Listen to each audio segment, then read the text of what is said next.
que as diretrizes curriculares, como qualquer diretriz, elas são caminhos. Ela não é uma lei impositiva, né? Às vezes a gente trata diretrizes como algo impositivo. Não é, mas ela diz qual seria o caminho. E o caminho é isso que eu estou resumindo aqui, como uma estreita relação entre comunidade e escola, e isso deveria acontecer em qualquer escola, mas com a característica que essa estreita relação se vincula a uma gestão de currículo que considere as experiências locais, os desafios locais, os saberes locais, a memória local. O Programa Esporte e Sociedade é um projeto de extensão da Universidade de São Paulo que tem como objetivo formar um canal de análise social sobre esporte e interação com o público interessado nesse tema. O tema da entrevista de hoje é Práticas Corporais em Comunidades Quilombolas. O entrevistado é o professor titular Antônio Jorge Gonçalves Soares, da Universidade Federal do Rio de Janeiro, e a entrevistadora é a doutoranda pela Universidade de São Paulo e membra do GPESP, Juliana Eloy.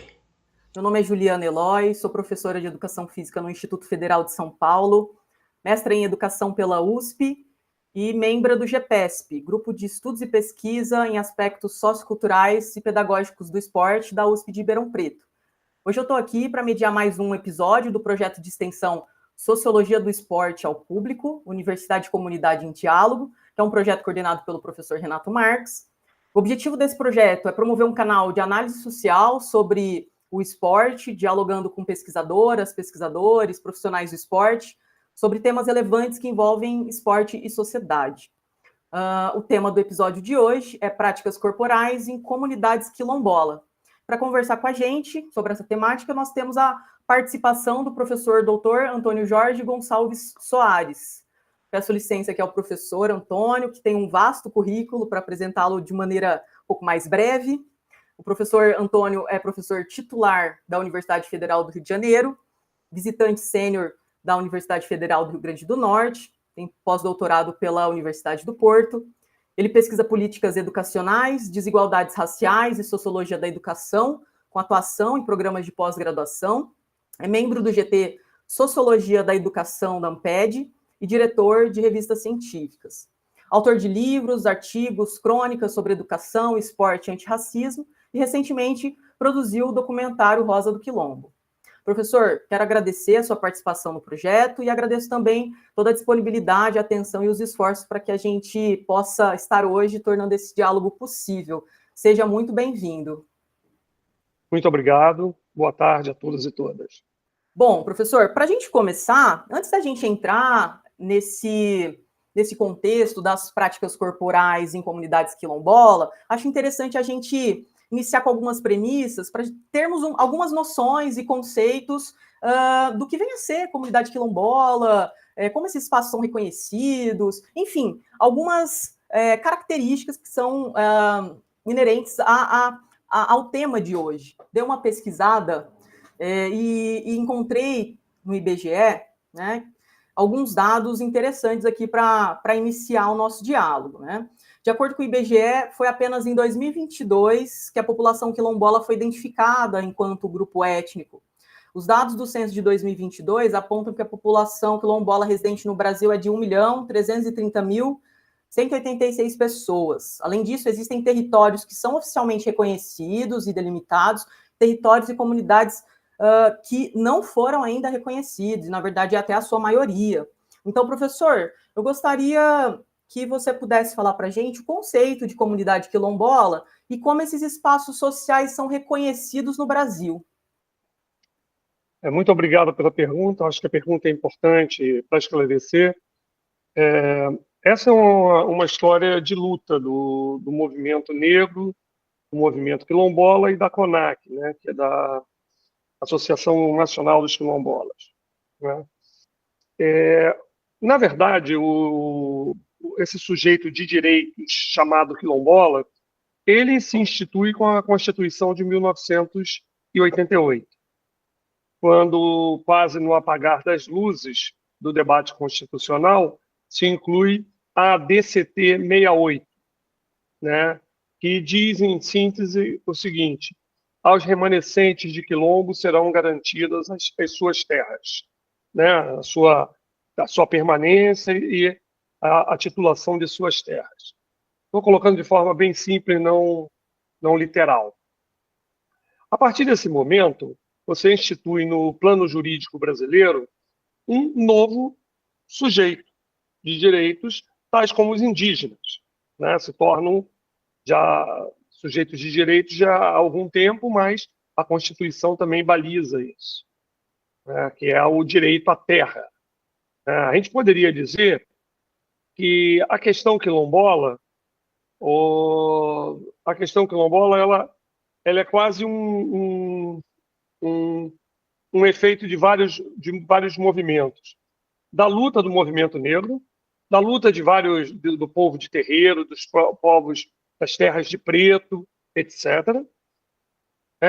Mas também um dos efeitos do país nunca ter feito a reforma agrária.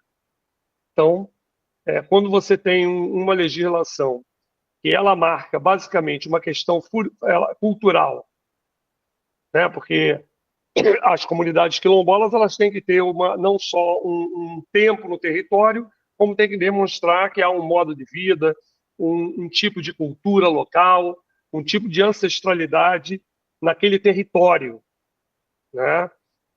Então, essas comunidades passam a surgir a partir da Constituição Federal, né?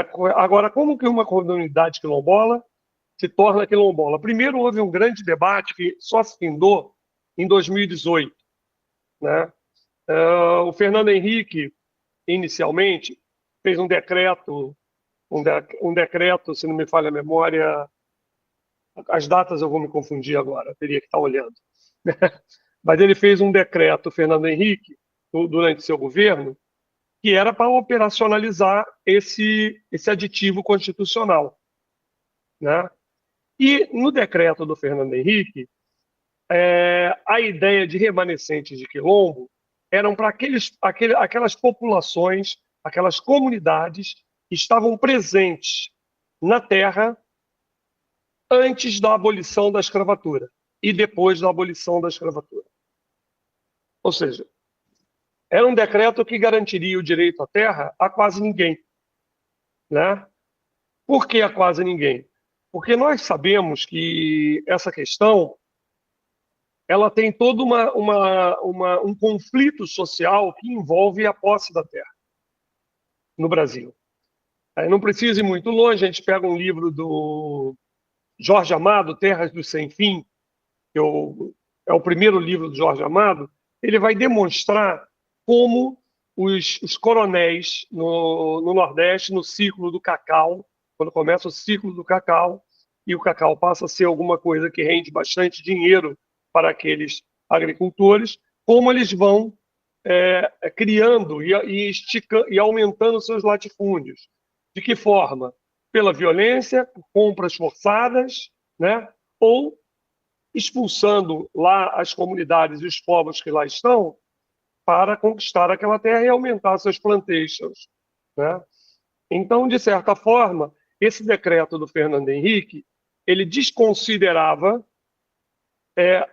essa questão sociológica da luta pela terra no Brasil, né? E como as comunidades com menos direitos e com menos poder na estrutura política brasileira eram enxotadas, eram empurradas. Não precisa ir muito longe. Eu sou carioca, o Rio de Janeiro, ali em volta da Lagoa, tinham favelas que durante a gestão, durante a ditadura e durante a gestão do famoso, não está me vindo o nome dele agora, de um político que horrível, inclusive, não está me vindo a cabeça dele agora. Aquelas favelas foram removidas. Você tinha remoção de favelas, de povos que estavam ocupando. Então, eu estou falando isso num centro urbano. Você imagina isso no campo. Não é à toa que até hoje nós estamos vendo líderes quilombolas sendo assassinados, indígenas sendo assassinados, e por aí vai. O governo Lula tentou, e aí é o papel da antropologia fundamentalmente, nós escrevemos recentemente um artigo para cadernos de pesquisa sobre isso, né? No governo Lula, há um outro decreto que vai entender remanescente de quilombo, né, por um processo de etnogênese, de autoatribuição comunitária, que define sua identidade do nós e os outros. Ou seja, nós somos quilombola porque estamos aqui por causa disso, disso e daquilo, os outros são diferentes, né? Que é o sentido barthiano de identidade, né? Nesse sentido, cada comunidade que estava vivendo há muito tempo no seu território, ou já tinham décadas, etc., elas se organizariam, há um processo para isso, né? Havia um critério já. Você primeiro forma uma associação de moradores do local. No segundo momento, você entraria com um processo na Fundação Palmares. A Fundação Palmares designaria um antropólogo para fazer um laudo antropológico, junto ao INCRA, medições de terra, etc., mostrando a cultura, a estrutura de parentesco, para demonstrar que aquela é uma comunidade que vive em comunidade há muito tempo. E o primeiro passo é a certificação da Fundação Palmares. Quando a Fundação Palmares recebe o laudo antropológico, ela vai dizer realmente isso aqui é uma comunidade quilombola, de acordo com o laudo. O segundo passo é a titulação, que você começou na sua introdução, da terra, que é dada pelo INCRA. Eu não vou entrar aqui nos meandros, mas já houve mudanças. Teve uma época que o INCRA assumiu tudo, teve uma série de conflitos, está mais bem descritos no livro que eu recomendo, da Amanda Jorge, né? O que acontece? Esse decreto do Lula, ele ajudaria, de certa forma, que as comunidades quilombolas, se pelo menos tivesse mais desenvolvimento e certificação, né, e titulação. Mas o antigo PFL, eu acho que hoje é o DEM, Democratas, entrou com um processo de inconstitucionalidade logo a seguir do decreto do Lula, e acho que foi em 2004 que eles entram com o decreto de inconstitucionalidade. E esse decreto, tentando... Olha como é que é importante o campo acadêmico, né? Tentando discutir o conceito de remanescentes de quilombo. Eles queriam que remanescentes de quilombo fossem aqueles que provassem que são descendentes de ex-escravos diretos, descendentes diretos, que estivessem na terra. Por quê? Com isso você limita o direito, né? Esse processo, para você ver como a coisa não é simples, ele começa com um Peluso no Supremo Tribunal Federal e vai terminar com a relatora Rosa Weber. Só em 2018, de 2004 a 2018, que ela diz que o decreto do governo Lula é constitucional, né? Então, essa é um pouco para mostrar que, mesmo quando a Constituição garante um direito, né? Não deixa de ser dinheiro, né? Dinheiro. Quando garante um direito, ela tem que ser operacionalizada na forma de decretos de leis, de legislação específica, etc. Não é nada simples. Então, um pouco isso, né? E aí, eu acho que você já disse, eu complemento, né? Nós temos 1.300.000 e poucos quilombolas, no qual eu acho que menos de 4% vivem em territórios quilombolas titulados, se não me falha a memória, né? Se não me falha a memória, é isso, né? Eu tenho até os dados aqui, eu poderia abrir. Não sei se vale a pena, mas a maior parte das comunidades quilombolas estão concentradas na Bahia, no estado da Bahia e no estado do Maranhão, né? O Sudeste, só para você ter ideia, o Sudeste a região, o Rio de Janeiro tem, vou falar em termos de escola, tem 45 ou 44 escolas quilombolas. O Rio Grande do Norte, 30. Né? A Bahia tem um montão de escolas quilombolas, o Maranhão um montão de escolas quilombolas, né? Então é um pouco esse panorama, esse sujeito de direitos surge aí nesse contexto acadêmico do movimento social e jurídico. Eu diria que tem essas três pernas. Ele é acadêmico no sentido que a antropologia teve um forte papel nisso. Ele é jurídico, né, porque tem uma dimensão legal, né, e ele está vinculado aos movimentos sociais do direito à terra, ao movimento social quilombola, né, que há várias associações, que também está associado ao movimento negro. Foi excelente a sua fala, agradeço. Acho que deu para... Você conseguiu contextualizar essa longa trajetória de disputas, né, de lutas sociais que escancaram as desigualdades aqui no nosso Brasil, né? Não basta, há pouco tempo o Supremo Tribunal Federal teve que julgar de novo o marco temporal indígena. Né? De novo, o movimento dos terratenientes, dos proprietários de terra, dos grandes agricultores, querem de novo demarcar a temporalidade a partir da Constituição Federal. Né? Como os indígenas também não tenham sido empurrados, expulsos, deslocados da praia para as montanhas, para o interior, né? Deslocados de forma voluntária, né? Mas um voluntarismo sob pressão, geralmente com pagamentos irrisórios sobre a terra local. Sim. Isso eu acho que é importante a gente marcar que essa é uma questão central no Brasil, não resolvida. Perfeito, professor. Agora, pegando o gancho na sua fala, professor Antônio, você coloca aqui, então, as pessoas quilombolas são sujeitos de direito, né? Sujeitos de direitos,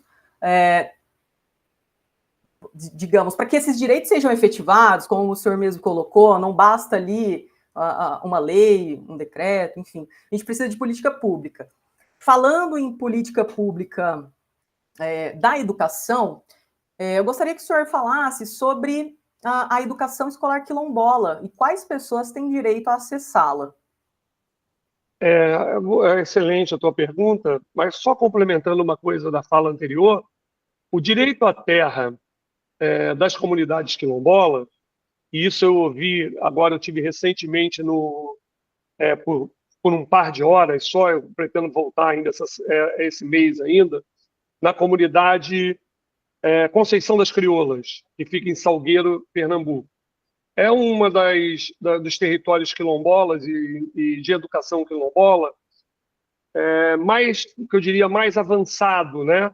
Inclusive foi desse território, né, Conceição das Crioulas, que emergiu algumas lideranças do debate da educação quilombola, que influenciou, de certa forma, esse debate de Conceição das Crioulas, influenciou as diretrizes curriculares nacionais de educação escolar quilombola, de 2012. Mas o que é interessante, eu ouvi uma coisa lá em Conceição, por exemplo, a titulação da terra das comunidades tituladas, ela não é uma titulação individual por família. Ela é uma titulação coletiva. Por que uma titulação coletiva? Quem quiser sair da comunidade pode sair, ninguém é preso para ficar na comunidade. Mas, em tese, ele não pode vender sua propriedade para ninguém. Justamente que é um mecanismo que é estranho para o modelo individualista de nossa Constituição, é um mecanismo de frear tanto a especulação imobiliária como a especulação da terra no campo. Então, quando você dá uma terra para muita gente, é complicado você transferir o título para coletivamente. Então, esse é um mecanismo, né, que mostra que realmente é uma comunidade assentada, etc. Mas sobre a educação escolar quilombola, quem tem direito a acessar a educação escolar quilombola? Vamos entender que a educação escolar quilombola ainda ela tem diretrizes curriculares nacionais, mas ela é ainda como é que se diz? Um ideal. Poucas unidades, poucas escolas trabalham com isso que se chama educação escolar quilombola. O que seria a educação escolar quilombola? Seria uma educação que não pode diferir, em tese, da educação básica em geral, dos conteúdos comuns que são partilhados em termos de currículo nacional, mas com uma diferença, né, na qual os saberes locais, a identidade local, os rituais locais, os ancestrais que estão nessas comunidades deveriam interagir com a escola no sentido de criar isso que se chama um conceito que não é muito, é uma noção, né, que se chama educação diferenciada, porque é uma educação que leva em conta fundamentalmente, né, as características da comunidade. Isso cria algum tipo de problema, porque todo o nosso enquadramento é do Estado Nacional, ele é homogeneizador. Quando você diz que cada comunidade vai ter que incorporar no seu currículo as suas práticas, né, a cultura local, trazer para dentro da escola, as pessoas, usando a linguagem mais que se usa, os mestres da comunidade, para falar, por exemplo, do artesanato, da cultura, às vezes em algumas comunidades produzem alimentos, né, e vários deles são até consumidos por escolas, a cultura da batata, a cultura da macaxeira, do Sudeste, a gente chama de aipim, né, e as outras, né, de repente algumas comunidades, elas têm suas festas populares, seus rituais populares. Então, seria uma escola em estreito diálogo, o ideal de educação quilombola, em estreito diálogo com a comunidade local, né? Agora, o que é uma escola quilombola? Em termos formais, ela é uma escola que está localizada dentro de território quilombola ou que atende alunos de comunidade quilombola. Não precisa estar necessariamente dentro do território. Mas para ela ser quilombola, segundo os registros do INEP, a diretora e o gestor têm que assumir que a escola é quilombola. Tem que colocar no registro, no questionário, no censo, que aquela escola é quilombola. Ser uma escola quilombola não garante necessariamente não uma relação direta entre a produção disso que eu estou falando, que está mais ou menos previsto nas diretrizes curriculares. Que as diretrizes curriculares, como qualquer diretriz, elas são caminhos. Ela não é uma lei impositiva, né? Às vezes a gente trata diretrizes como algo impositivo. Não é, mas ela diz qual seria o caminho. E o caminho é isso que eu estou resumindo aqui, como uma estreita relação entre comunidade e escola, e isso deveria acontecer em qualquer escola, mas com a característica que essa estreita relação se vincula a uma gestão de currículo que considere as experiências locais, os desafios locais, os saberes locais, a memória local, porque não existe identidade sem memória. Então você deve ter assistido o nosso documentário Rosa do Quilombo, ou seja, aquela comunidade começa a construir a sua história, a sua identidade, a partir de Dona Rosa Geralda. Né? Quem assistir, seria bom depois botar o link aí, né? Na nossa entrevista. Ou seja, aquela comunidade que tem dificuldades de coesão social e a escola que tem dificuldades de construção de um currículo diferenciado, né? Ela começa a se estruturar o quê? A partir dessa figura que se chama Dona Rosa Geralda, né, que foi uma mulher que ela começa no Sindicato dos Trabalhadores Rurais, não existia comunidade quilombola, e em determinado momento, a governadora Benedita da Silva vai à comunidade Caveira Botafogo, encontra com Dona Rosa, com os líderes de lá, e diz assim, olha, vocês têm que se organizar, vocês são quilombolas, pelo que eu estou vendo aqui, estão nesse território há tanto tempo, etc. E aí eles se convertem em quilombolas. É importante esse debate porque nós temos um debate muito essencialista, como as identidades fossem naturais, né? Então, eu lembro de uma amiga de família aí, um dia ela falou assim, como pode um indígena com Apple Watch? Ou seja, os indígenas convivem com a cultura dos brancos. Por que eles não podem ter um Apple Watch? Porque a expectativa, né, dos não indígenas, dos brancos, é que ele esteja andando de tanga, com cocar e com arco e flecha. Ele até usa isso nos seus rituais. Mas houve uma série de processos de aculturação, né? E houve também, apesar do etnocídio produzido pelo colonialismo, pelo ideal republicano de Estado, etc., muita coisa ainda se manteve dentro dessas comunidades. E as que não se mantiveram, as pessoas buscam novos sentidos, novos significados, que se vinculam ao passado, mas é uma nova construção de identidade, não é um resgate. Em cultura não existe esse negócio de resgate, né? Você cria mitos, né? mitos fundadores para dar sentido àquela comunidade.